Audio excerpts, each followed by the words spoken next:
Je suis Grégoire de Toury et je suis responsable du département mobilier, sculpture et objets d'art chez Leclerc Maison de Vente. L'idée est de présenter à la vente différents meubles et objets d'art, des temps les plus reculés jusqu'à l'apparition de l'art nouveau. Ce département se veut être un passeur d'histoire en faisant réellement valoir les qualités esthétiques, intellectuelles aussi et culturelles de ces biens. Il s'agit d'allier l'histoire d'un objet à la grande histoire. La singularité du département mobilier objet d'art, elle réside tout simplement dans la qualité qu'elle va avoir dans ses notices, dans la présentation en fait de l'objet, qui va être en fait un intérêt tout à fait identique à celui du vendeur, puisque les intérêts de la maison de vente du département sont proportionnels à ceux du client. Et ça, c'est vraiment la politique que le département souhaite, et toute la maison de vente d'ailleurs, souhaite adopter, faire bien comprendre à tout vendeur que les intérêts sont conjoint, proportionnel, dans une politique de transparence et vraiment de démonstration de l'intérêt premier de l'objet pour le marché. C'est un secteur qui n'a jamais eu à trop souffrir pour les objets de grande qualité. Les objets de grande qualité, les grandes commodes avec des grands noms d'ébénistes qu'on peut connaître, entendre parfois autour de soi, sont des objets qui, à l'époque où ils ont été commandés, représentaient déjà une grande somme d'argent. Et cette somme d'argent ne s'est jamais perdue. Alors il est bien entendu que le mobilier plus ordinaire des XVIIe, XVIIIe siècles a, dit-on, un peu dévalué. Mais il ne tient qu'à nos départements de présenter l'intérêt réel de ces meubles dès lors que l'objet a des qualités esthétiques, des qualités indéniables qui sont associées à un nom, à une histoire, à un ébéniste ou à un sculpteur qui en tout cas mériterait d'être inscrit dans l'histoire considérant la qualité de l'objet à propos. Investir dans le mobilier ancien ou dans les objets d'art anciens représente de toute façon une forme de sécurité financière. À la revente, si l'objet a de réelles qualités esthétiques et historiques, on y retrouvera au moins l'argent qui a été investi. Le travail du département mobilier objets d'art est aussi un travail de conseil.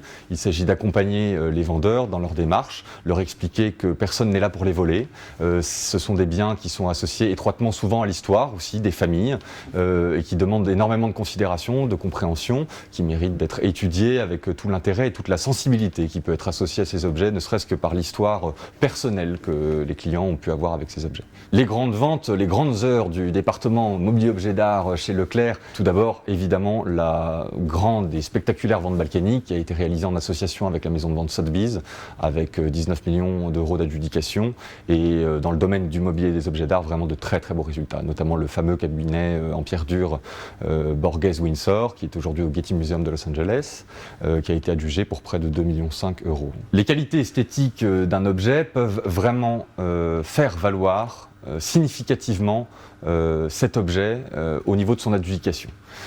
J'ai eu une expérience avec une petite pendule trop sous-estimée, aux alentours de 200-300 euros. Nous avons pris le temps avec mon département de retrouver tout un tas d'éléments historiques venant asseoir l'intérêt de cet objet au XVIIIe siècle, puisque c'était un objet du XVIIIe siècle. On a retrouvé une espèce de publicité d'époque, publiée dans un journal bien connu depuis Cyrano de Bergerac, le Mercure français, qui vantait les mérites esthétiques de cette pendule à l'époque de la dite pendule. Et nous avons trouvé bon d'inscrire au catalogue cette publicité d'époque, et suite à l'impression du catalogue et cette belle présentation, il était jugé pour près de 6 000 euros. Les projets du département mobilier et objets d'art sont les suivants. Il s'agirait d'être de plus en plus précis dans les thèmes qui vont être abordés autour d'un certain ensemble d'objets cohérents.